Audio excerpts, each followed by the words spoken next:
Capítulo 20. Adeus. Esperava a continuidade de meus novos estudos em companhia de Alexandre. Todavia, com surpresa, o meu amigo Lísias foi portador de um convite que me destinara o caritativo instrutor. Tratava-se de uma reunião de despedidas. Li a mensagem pequenina e delicada, erguendo os olhos para o mensageiro. Despedidas? Perguntei. Esclareceu-me Lísias, pressuroso. Sim. Alexandre, como acontece a outros orientadores da mesma posição hierárquica, de quando em quando, se dirige a planos mais altos, desempenhando tarefas de sublime expressão que ainda não podemos compreender. Creio deva partir amanhã, em companhia de alguns mentores que lhe são afins, e deseja apresentar despedidas aos colaboradores e aprendizes na próxima noite. E os trabalhos da crosta? Indaguei. Não é Alexandre um dos instrutores diretos de um dos grandes grupamentos espiritistas que conhecemos? O companheiro respondeu com segurança. Naturalmente, já foi providenciada a substituição devida, de acordo com o mérito e aproveitamento da instituição a que você se refere. E, sentindo talvez a mágoa que me invadira o espírito, Lísias comentou: o que lhe posso assegurar é que o venerável orientador não nos esquecerá. Dirigindo-se a esferas mais altas, a única preocupação dele será o serviço de Jesus, com o enriquecimento de si mesmo para ser-nos mais útil. Entretanto, objetei, far-nos-á muita falta. Sinto que nos deixará em meio da tarefa, quando tanto necessitamos de seu concurso valioso para o aprendizado. Lísias percebeu a natureza passional de minha ponderação e redarguiu firme. Nada de egoísmo, André. Sabemos que Alexandre se ausentará em serviço, mas, ainda mesmo que a sua excursão fosse muito longa e plenamente consagrada ao repouso recreativo, cabe a nós outros, seus devedores, a participação da alegria de seus elevados merecimentos. É necessário examinar o bem que ainda se pode fazer, vibrando de júbilo e esperança com as realizações porvindouras, para não sermos indolentes e improdutivos. Não devemos, porém, esquecer o bem que se fez ou que recebemos, a fim de não sermos ingratos. Aquela observação teve a virtude de acordar-me a consciência. Coloquei-me no equilíbrio emocional indispensável. Modifiquei a atitude íntima, reagindo contra as primeiras impressões que a notícia me causara. O bondoso amigo compreendeu, sorriu e acentuou. Ao demais, não podemos esquecer as obrigações que nos são próprias. O aprendizado, nos cursos diversos em que se apresenta, chega sempre a um fim, embora a sabedoria seja infinita. Precisamos demonstrar aproveitamento prático das lições recebidas.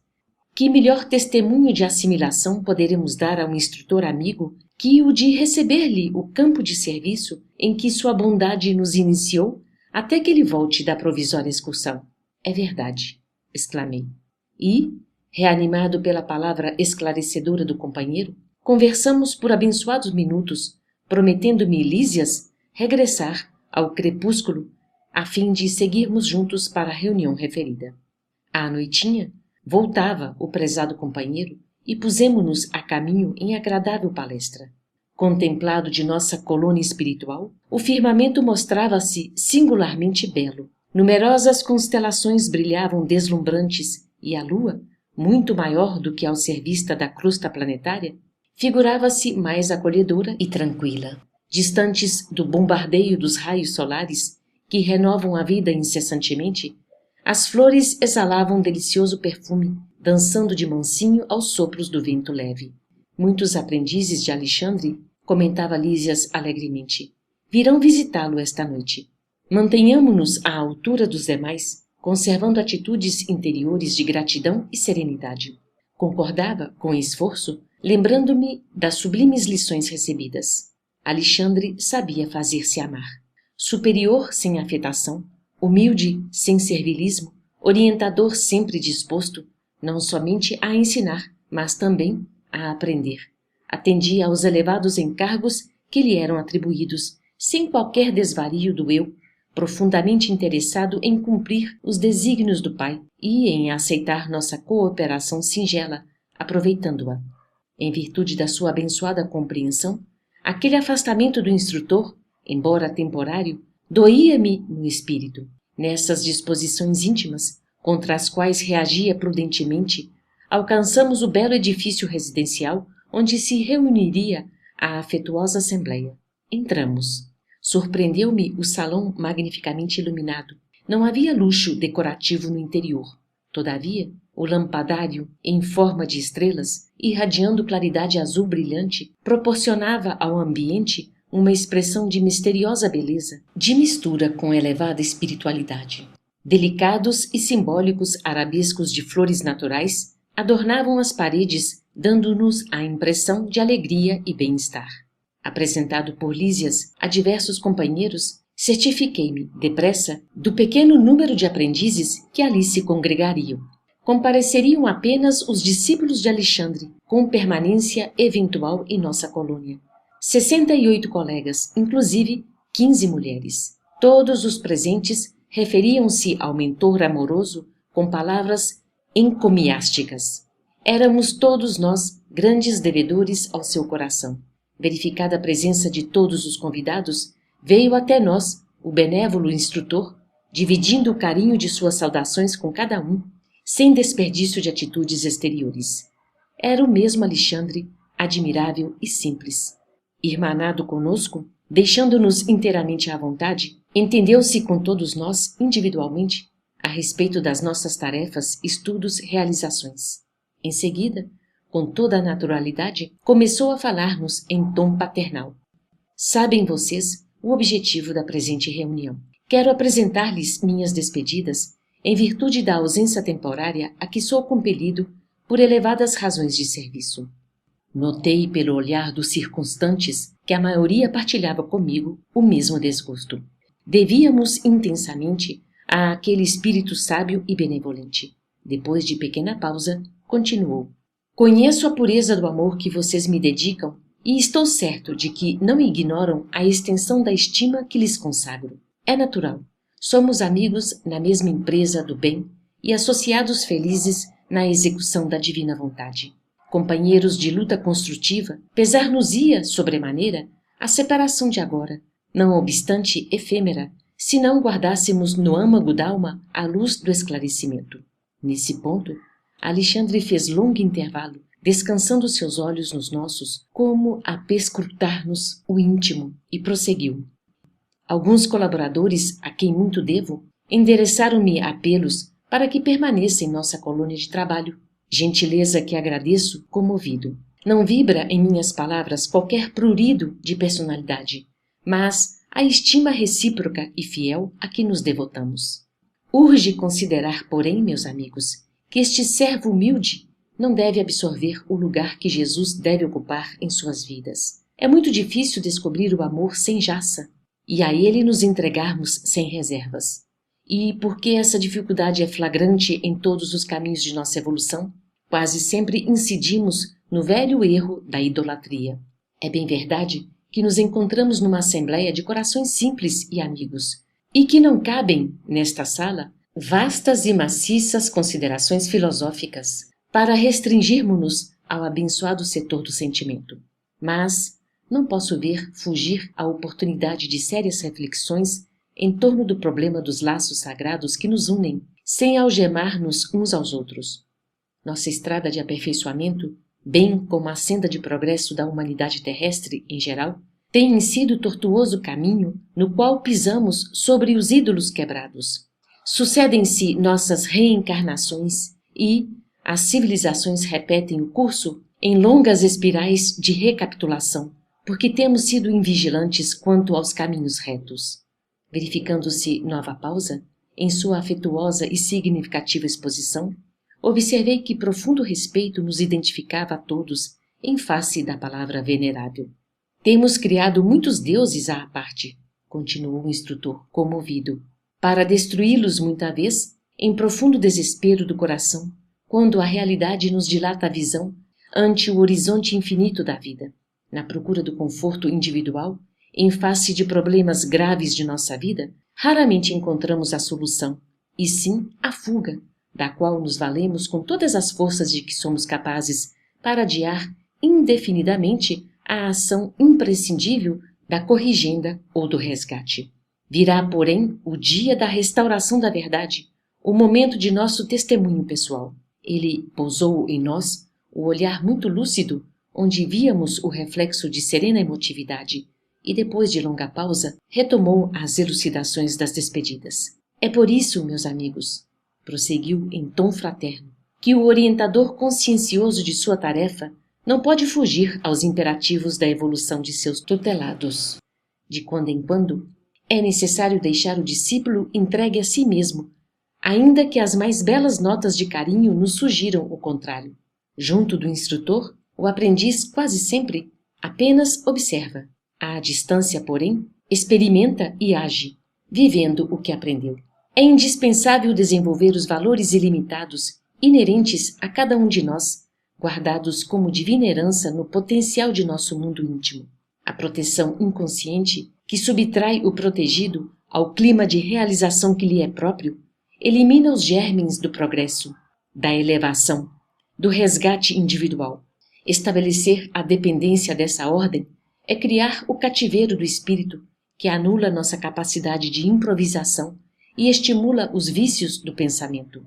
Fujamos ao condenável sistema de adoração recíproca, em que a falsa ternura opera a cegueira do sentimento. Respeitemo-nos mutuamente, na qualidade de irmãos congregados para a mesma obra do bem e da verdade, mas combatamos a idolatria. Bem queiramo-nos uns aos outros, como Jesus nos amou. Todavia, cooperemos contra a insuflação do exclusivismo destruidor. Somos depositários de grandes lições da vida superior. Pô-las em prática, estendendo mãos amigas aos nossos semelhantes, é o nosso objetivo fundamental. Cada um de vocês tem obrigações em separado, nos setores diferentes da atividade espiritual. Durante alguns meses, estivemos quase sempre juntos quando a oportunidade permitia. Associados na mesma experiência, criamos laços santificados de amor que nos irmanam uns aos outros. Não podemos, porém, descansar sobre as comodidades do afeto. É preciso enfrentar as asperezas do serviço, conhecer a luta, testemunhar aproveitamento. Nunca me valeria da qualidade de instrutor para impedir o crescimento mental de vocês. A Terra, que nos é mãe comum, reclama filhos esclarecidos que colaborem na divina tarefa de redenção planetária. Há multidões por toda parte, escravas do bem-estar e da miséria, da alegria e do sofrimento, estranhas ao caráter temporário das condições em que se agitam. Todos vivem, mas raros espíritos de nosso mundo tomaram posse da vida eterna. O campo de trabalho é vastíssimo. Experimentem nele o que aprenderam, despertando as consciências que dormem ao longo do caminho. O aprendizado fornece-nos conhecimento. A vida oferece-nos a prática. Unamos a sabedoria com o amor na atividade de cada dia e descobriremos a divindade que palpita dentro de nós, glorificando a terra que aguarda nosso concurso eficiente pelo equilíbrio e compreensão. Não faltam instrutores benevolentes e generosos e, além disso, vocês devem aplicar as lições que receberam, orientando igualmente seus semelhantes em luta e os companheiros ainda frágeis. Só as vítimas voluntárias da idolatria convertem a ausência em um vácuo. Não, meus amigos, não alimentemos qualquer processo doloroso de saudade sem otimismo e sem esperança. Imenso futuro de realizações sublimes com o Pai espera cada um de nós. Edifiquemo-nos aceitando as experiências construtivas que nos convocam o esforço à possibilidade maior.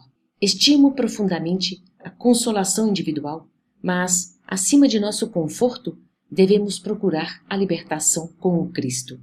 Incontestavelmente, a preleção era vazada em severidade afetuosa que, no momento, não nos cabia bem ao coração, habituado às expressões de incessante carinho, mas tinha a virtude de acordar-nos para a verdade, chamando-nos a uma atitude de legítimo entendimento. Ainda aí, numa simples reunião de despedidas, Alexandre sabia ser grande e generoso, impondo-nos um equilíbrio que, de outro modo, não saberíamos conservar. Apesar da compreensão, tínhamos os olhos úmidos. A separação dos bons, não obstante temporária, é sempre dolorosa. Na companhia dele, havíamos aprendido sublimes ensinamentos. Forte e sábio, carinhoso e enérgico, exercitara-nos as asas frágeis nos grandes voos de novos conhecimentos. Comparando nossa situação anterior à presente, observávamos evidente melhoria geral. Como não lhe devermos a ele, abençoado amigo de todas as horas, ilimitados testemunhos de amor? Creio que a maioria partilhava os meus pensamentos, porque Alexandre, dando a ideia de que nos ouvia as reflexões mais íntimas, acrescentou: devemos ao Cristo Jesus todas as graças. Ele é o divino intermediário entre o Pai e nós outros. Saibamos agradecer ao Mestre as bênçãos, as lições, as tarefas. O espírito de gratidão ao Senhor alegra a vida e valoriza o trabalho dos servos fiéis. Em seguida, o instrutor levantou-se e, sorridente, abraçou cada um de nós, dirigindo-nos palavras de incitamento ao bem e à verdade, enchendo-nos de coragem e fé. Equilibrados pela sua palavra esclarecida, os aprendizes não ousaram pronunciar qualquer exclamação, filha da ternura indiscreta. Estávamos todos edificados em posição serena e digna. Epaminondas, o discípulo mais respeitável de nosso círculo, tomou a palavra e agradeceu sobriamente, estampando nas afirmativas nossos sentimentos mais nobres e endereçando ao instrutor amigo nossos ardentes votos de paz e êxito na continuidade de seus trabalhos gloriosos. Vimos que Alexandre recebia nossas vibrações de amor e reconhecimento em meio de profunda emoção. Sua fronte venerável emitia sublimes irradiações de luz. Terminada a breve saudação do companheiro, pronunciou algumas frases de agradecimento que não merecíamos e falou: agora, meus amigos, elevemos ao Cristo nossos pensamentos de júbilo e gratidão, consagrando-lhe as inesquecíveis emoções de nosso adeus. Manteve-se de pé, cercado de intensa luz safirino brilhante e de olhos erguidos para o alto, estendeu os braços como se conversasse com o Mestre presente, embora invisível, orando com infinita beleza. Senhor, sejam para o teu coração misericordioso todas as nossas alegrias, esperanças e aspirações. Ensina-nos a executar teus propósitos desconhecidos. Abre-nos as portas de ouro das oportunidades do serviço e ajuda-nos a compreender a tua vontade. Seja o nosso trabalho a oficina sagrada de bênçãos infinitas. Converte-nos as dificuldades em estímulos santos. Transforma os obstáculos da senda em renovadas lições. Em teu nome, semearemos o bem onde surjam espinhos do mal. Acenderemos tua luz onde a treva demore.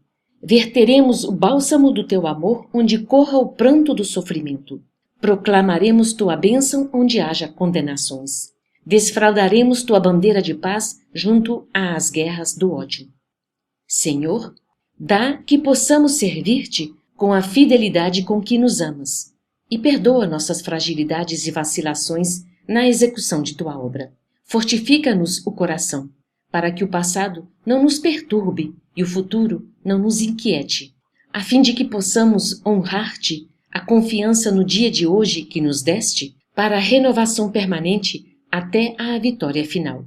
Somos tutelados na terra, confundidos na lembrança de erros milenares, mas queremos agora, com todas as forças d'alma, nossa libertação em teu amor para sempre. Arranca-nos do coração as raízes do mal, liberta-nos dos desejos inferiores, dissipa as sombras que nos obscurecem a visão de teu plano divino e ampara-nos para que sejamos servos leais de tua infinita sabedoria. Dá-nos o equilíbrio de tua lei, apaga o incêndio das paixões que, por vezes, irrompe ainda no âmago de nossos sentimentos, ameaçando-nos a construção da espiritualidade superior. Conserva-nos em tua inspiração redentora, no ilimitado amor que nos reservaste e que, integrados no teu trabalho de aperfeiçoamento incessante, possamos atender-te os sublimes desígnios em todos os momentos, convertendo-nos em servidores fiéis de tua luz para sempre. Assim seja. A comovedora prece de Alexandre fora a última nota do maravilhoso adeus. Saímos. Em torno, as flores exalavam agradabilíssimo perfume à luz prateada da noite. e, ao longe, no alto dos céus, brilhavam os astros como fulgurantes corações de luz em praias distantes do universo, emanados como nós, uns aos outros, à procura das alegrias supremas da união com a divindade. Fim.